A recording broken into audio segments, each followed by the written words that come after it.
If the coordinate direction angles for f sub 3 are alpha 120 degrees, beta 60 degrees, and gamma 45 degrees, determine the magnitude and coordinate direction angles of the resultant force acting on the eye bolt.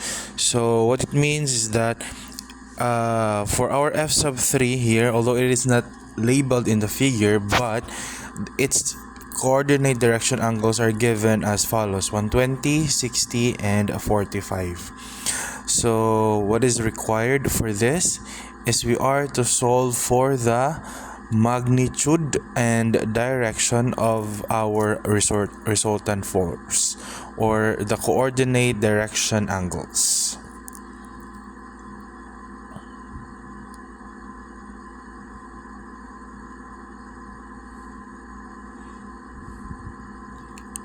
Of R. Okay, so we can now write the solution.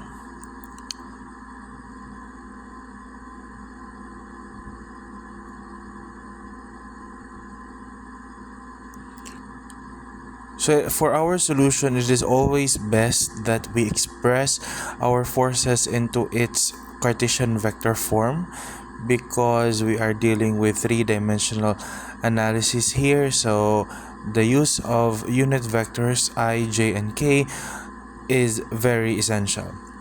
So first we have to provide the x, y, z components of our f sub 1. So if you can notice in the figure there, that's our f sub 1, the direction of our f sub 1 x, and the direction of our f sub 1 y as well. If you can notice, both our x and y components of our f sub y follows the positive directions. And if you can notice also, we don't have a z component for our f sub 1. So that's f sub 1x is equal to 700 cosine 30 degrees, f sub 1y 700 sine 30 degrees. So the vector notation form would be 700 cosine 30 degrees I plus 700 sine 30 degrees j. Now moving on for our f sub 2. So we can write our f sub 2x, sub 2y, and sub 2z. But if you can notice in the figure, our force f sub 2 has no x component. So we write there 0. And as well as for our f sub 1, we don't have a z component. So we write f sub 1 0 there. So for our f sub 2y, if you can notice there, our y component for our f sub 2 follows the positive direction of our y, and f sub 2z also the z component of our f sub 2 going up. So both of our y and z components are positive. So for our f sub 2y, that would be 600 times 4 over 5. Right? Okay, that's 4 over 5. At the same time, our f sub 2z is 600 multiplied by the ratio 3/5 of our triangle. Now we can write the Cartesian vector notation form of our f sub 2. Since it has no x component, so we can immediately write the y component of f sub 2y, which is starting with our unit vector j. Since we are dealing with whole numbers here, we can solve for our y, which is 600 times 4 over 5, that's 480j, plus 600 times 3 over 5, which gives us 360k along the z-axis. Now for our f sub 3, since we are given its coordinate direction angles, we can immediately write it as 800 and then 120, 60, and 45 for our alpha, beta, gamma.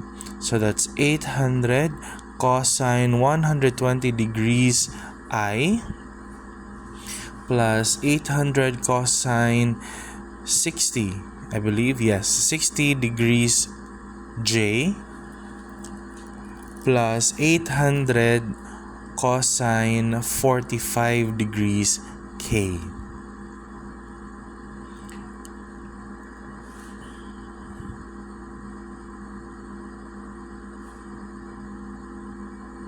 Oh, I forgot to put K, but there has to be K.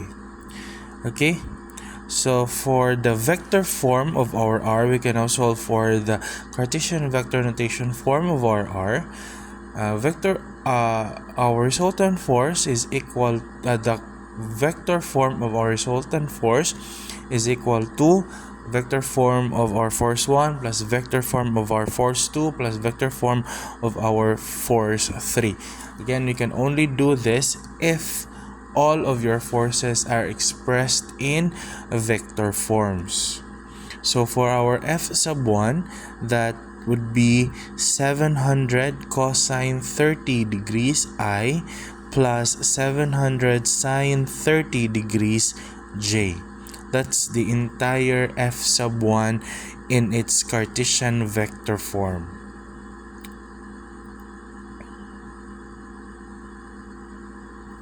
So we put a parenthesis there to express or to show that it is that entire thing is F sub 1. Next, for our F sub 2, that would be 480J plus 360K. That thing also is our force 2. Next, for our force 3, that's 800 cosine 120 degrees I plus 800 cosine 60 degrees J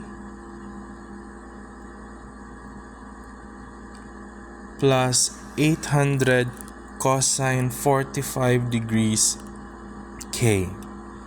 Okay, now the next thing that we are going to do is we arrange like terms. So combine all i's, combine all j's, and combine all k's. So we have 700 cosine 30 degrees plus 800 cosine 120 degrees. And all of that is the x component of our resultant force. Next, the y component would be 700 sine 30 degrees plus 480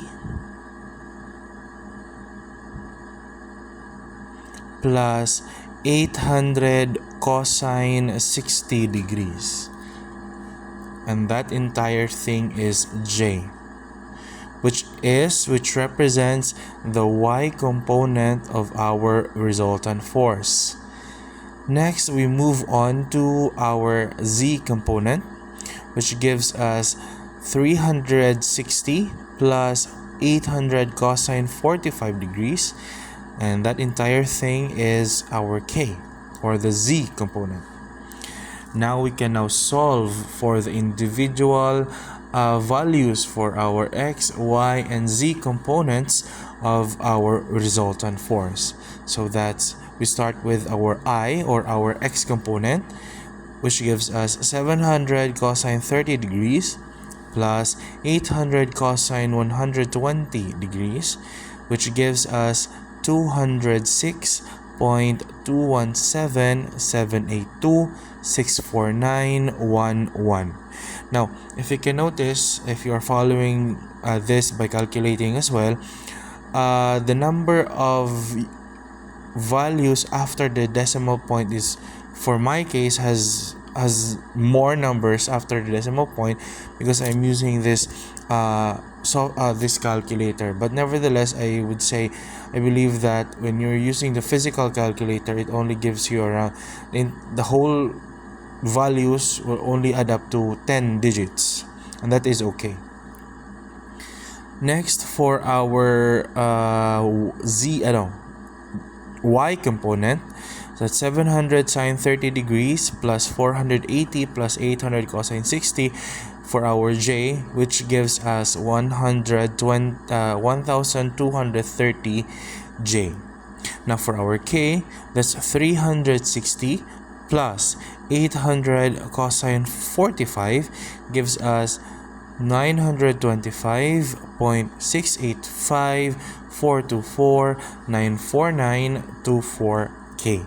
Now that is the Cartesian vector notation form of our resultant force. So basically, the one in the I is the x component of the resultant force. So basically, for our 2D, that's basically doing summation of forces along x.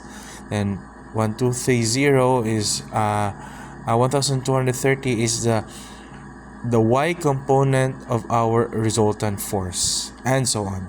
So but in this problem, we are asked to solve for the magnitude, so we make use of our extended Pythagorean theorem, and we substitute our values for the x, y, z component of our resultant force.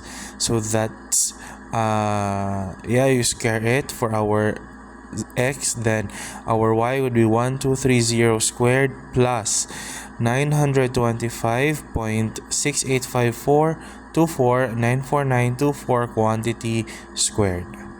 So we input all of it in our calculator, and this gives us, okay, so square root of 206.21782.64911 quantity squared plus 1230 quantity squared plus 925.685.424.94924 quantity squared. And this gives us 1553.164.279.73482, and the unit would be pounds, I believe.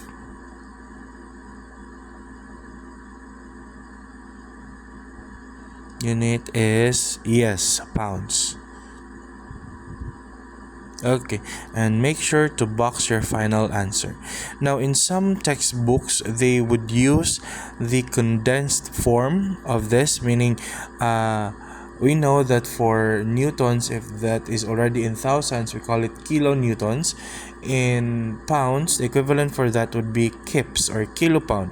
So in some textbooks, they would provide the answer as 1.5531642797348 KIP or kips.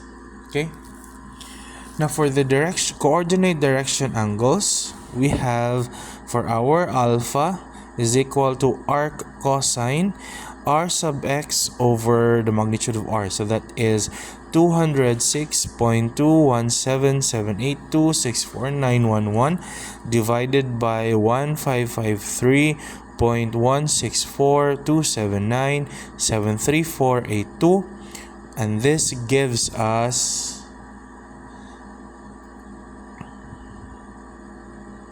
82 degrees.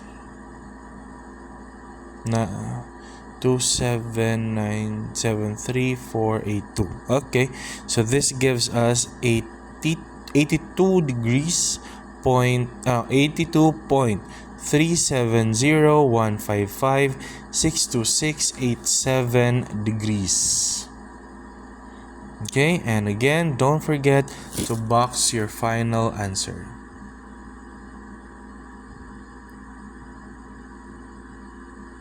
Next, for our beta, or the angle measured from our y-axis, that's 1230 divided by 1553.164.279.73482, and this gives us our final answer for our beta would be,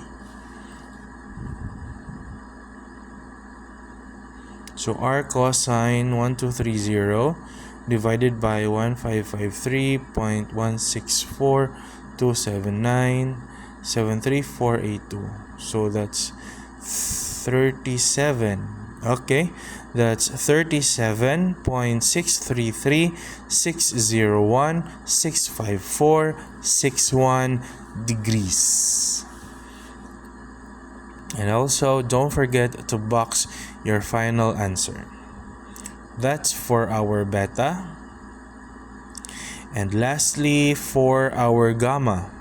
Gamma is arc cosine r sub z over r, which is for our r sub z, that's 925,685. Oh, sorry, 925.685,424,949,24 divided by the magnitude of our resultant, which is 1553 or 1553.16427973482,